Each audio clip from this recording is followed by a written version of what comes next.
নমস্কার ফ্রেন্ডস, সবাইকে সাহাস cooking blogs চ্যানেলে স্বাগতম। আজকে আমি বানাবো এই গরমে শরীর ঠান্ডা করার মতো কাঁচা আমের শরবত।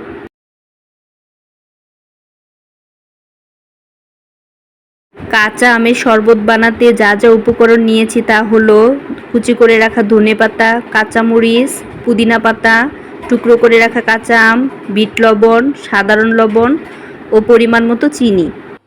প্রথমে ব্লেন্ডারে টুকরো করে রাখা আমগুলোকে দিয়ে ধনেপাতা কুচি, পুদিনা পাতা, দুটার মতো কাঁচামরিচ,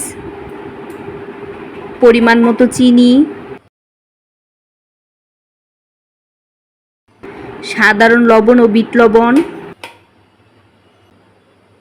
আর ফ্রিজের ঠান্ডা করা জল দিয়ে দেব। দিয়ে ঢাকনাটা আটকিয়ে দেব। সব উপকরণগুলোকে একসাথে ভালো করে ব্লেন্ড করে নেব।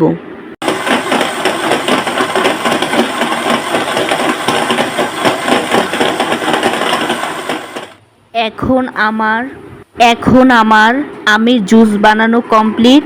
গ্লাসে ঢেলে নেব।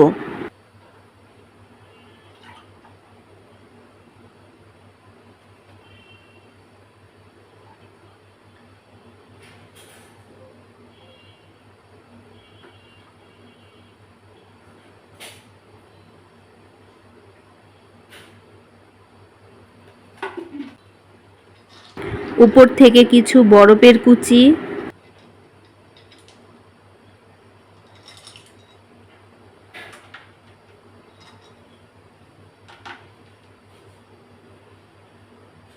ও পুদিনা পাতা দিয়ে দেব।